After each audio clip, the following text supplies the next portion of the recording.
Bienvenidos a otro episodio de Mío Podcast. Mi nombre es Juan Pablo Garay y seguimos dando información súper interesante. El día de hoy vamos a hablar de otro tema también muy importante que como asesores inmobiliarios tengamos muy pendiente. Tenemos nuevamente a Ricardo Sánchez de la Notaría 121 de Guadalajara, que nos va a platicar ahora de otro tema muy interesante. ¿Qué tal? Ricardo, bienvenido nuevamente. Oye, cuéntanos, precisamente ya nos habías platicado en otros episodios de los temas fiscales que muchas veces duelen en el bolsillo y que te pueden hacer tumbar una operación si no se planifican con tiempo. Pero también hay otro tipo de temas, ahora de temas administrativos que igual como profesionales inmobiliarios debemos conocer, debemos dárselos a conocer a nuestros clientes y sobre todo debemos de prever con tiempo para que no nos agarre la notaría ya a la hora de la firma y que algo pueda salir mal y se caiga toda la operación y uno, demos un mal servicio, dos, se nos caiga el negocio a todos, ahora que sí. Ok, cuéntanos cuáles son los principales problemas o errores o a lo mejor cosas que no se contemplan administrativamente a la hora de una operación inmobiliaria.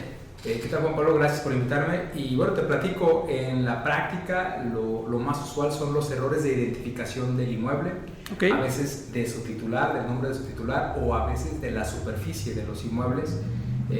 Otras son últimamente muy usual a partir de las reformas del 2018 más o menos, reforma artículo 84, donde nos obliga a las notarías a que cuando se formalicen actos relativos de dominio se tenga la obligación de pedirle al cliente el original del testimonio, si no, no se firma la operación. De ahí entonces que un problema últimamente recurrente es que los que van a vender pues no encuentran el testimonio original o no lo tienen y tramitarlo se ha vuelto un tema de problemática.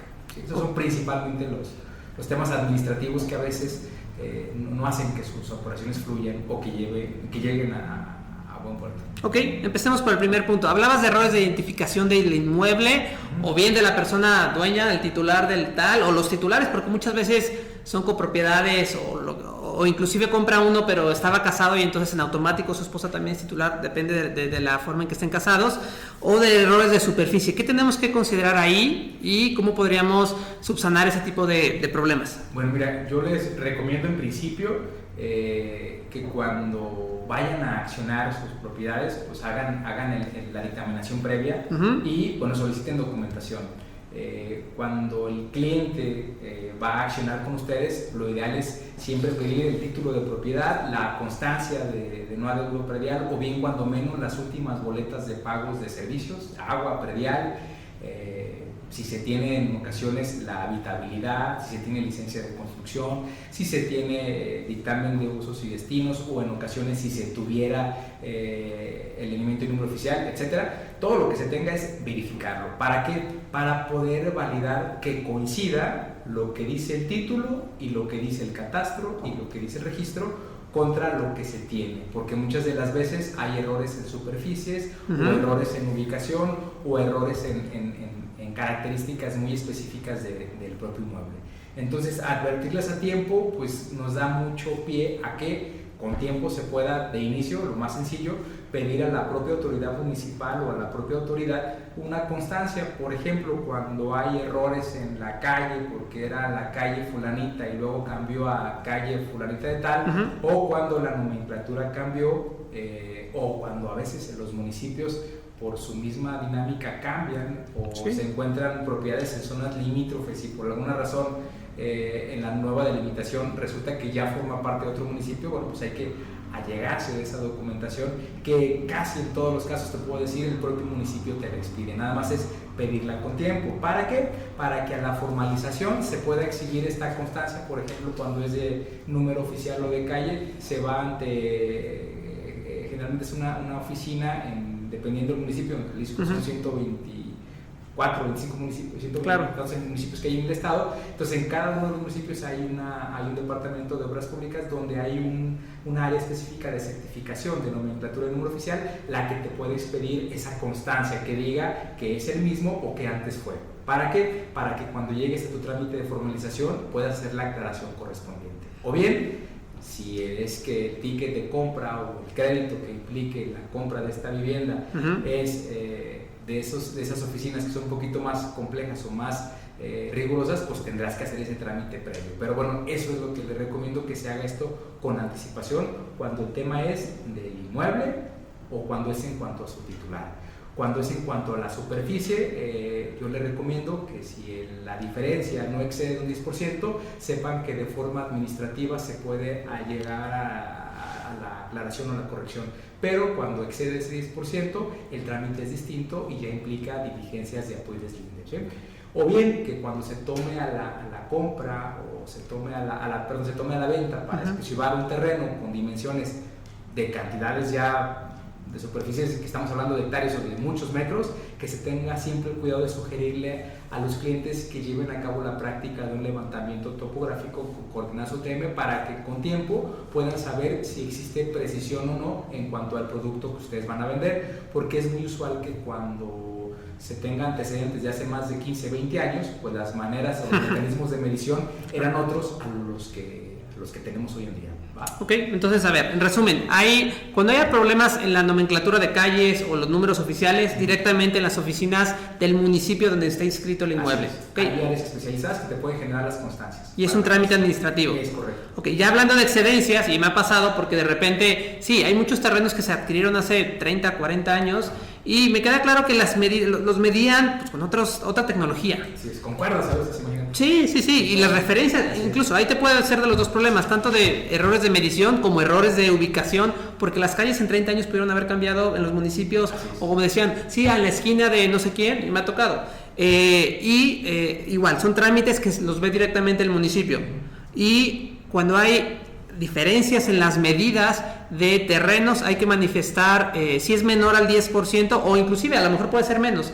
Cuando hay una disminución también es un trámite administrativo, ¿no? Es un trámite administrativo. Cuando renuncias no hay ningún problema, nada más hay que hacer la renuncia siempre expresa en cuanto a los metros que renuncias y ser precisos. ¿Y se hace ante catastro?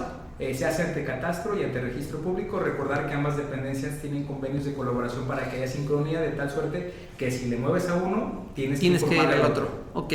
Y cuando hay excedencia, hasta un 10% igual es más o menos lo mismo.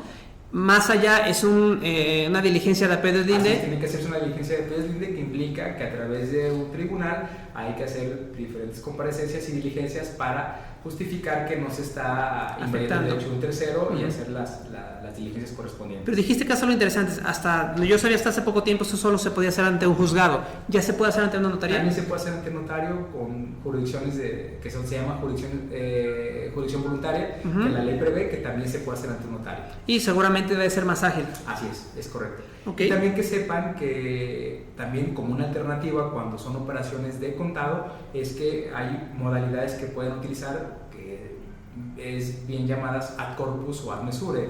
Ad corpus significa que las partes estén de acuerdo en que se compre a cuerpo como está y que si resultan diferencias a favor o en contra, las partes están de acuerdo en darse por finiquitadas, ni pedir más por lo que si fueron más metros, ni tampoco pedir una restitución, o al revés, que las partes digan esta operación es ad mesure, es decir, a medida, te compro por metro cuadrado, de tal suerte que si no son esos metros, pues me tienes que hacer un ajuste en el precio. Ok, entonces en ad mesuram el precio sería por metro, por así decirlo. Así es. Y tendrán que hacer a lo mejor un levantamiento topográfico para validar realmente que lo que dice la escritura sea, y nos vamos a lo que realmente sea. En el otro yo te pago tanta cantidad y es un precio por el todo, independientemente de la cantidad. Supongo que eso ya es parte de la negociación y bueno, las dos partes tendrán que estar conscientes de qué conlleva una y otra. Así es. Y que recuerden que este tema de rectificar de forma administrativa y simplificada cuando no excede más del 10% es solamente en tratándose de inmuebles de uso urbano. Cuando son predios rústicos, por su naturaleza, pues son predios de muchísima superficie, no aplica este criterio del 10%.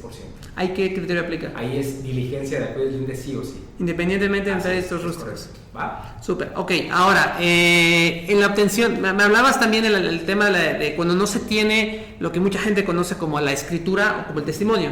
¿Qué se puede hacer ahí cuando no se tiene el original o el testimonio original? Bueno, mira, cuando no se tiene el testimonio original, que como lo saben aquí en Jalisco, para poder formalizar la operación de compraventa es necesario entregarlo. Si no se tuviera, pero el notario donde se hizo este instrumento vive, pues es muy sencillo, es acudir con el notario y a través del pago de sus honorarios, el notario tiene que generar tu segundo testimonio. ¿Okay? ¿Quién puede solicitar el segundo testimonio? El titular. Únicamente. Es correcto, ¿sale? Ok. El problema surge cuando él fallece o cuando el notario suspendido o inhabilitado. Ahí sí generamos un problemita. Okay. Cuando el notario fallece, pero no han transcurrido más de 6 meses, la Secretaría de Gobierno tiene que generar o tiene que nombrar un notario para que lo asista, o el mismo notario previamente antes de morir pudo haber designado quién lo iba a asistir. Este notario es el que le daría asistencia durante los primeros 6 meses y es con quien podrían entender esta diligencia o con quien podrían entender este trámite para generar un segundo testimonio.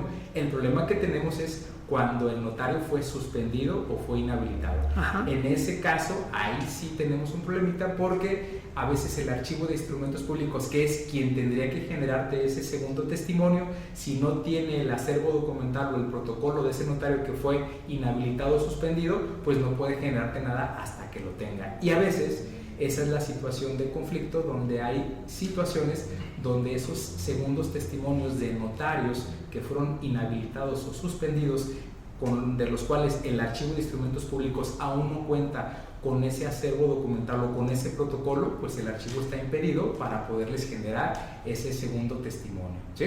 En todos los demás casos, que el archivo sí cuente con ese acervo documental o con ese protocolo, el archivo es el encargado de entregar o de generar ese segundo testimonio. ¿Por qué? Porque es el encargado de recibirlo cuando un notario muere, o es el encargado de recibirlo cuando un notario es suspendido o inhabilitado. Solo que por la misma razón de que en algunas ocasiones hay ciertos conflictos con esas suspensiones o con esas inhabilitaciones, es que se vuelve un poquito complicado que el propio notario o que el archivo de instrumentos públicos pueda generarte ese segundo testimonio. Ok, entonces, en este caso, ¿qué se puede hacer? Si por algo, por algo suspenden a los notarios, debe de haber malas prácticas o cosas por el estilo, y por algo el archivo de instrumentos públicos todavía no tuviera el acervo del notario, ¿se tendría que esperar? ¿Hay alguna acción legal? ¿Algo se pudiera hacer? Lamentablemente habría que esperarse.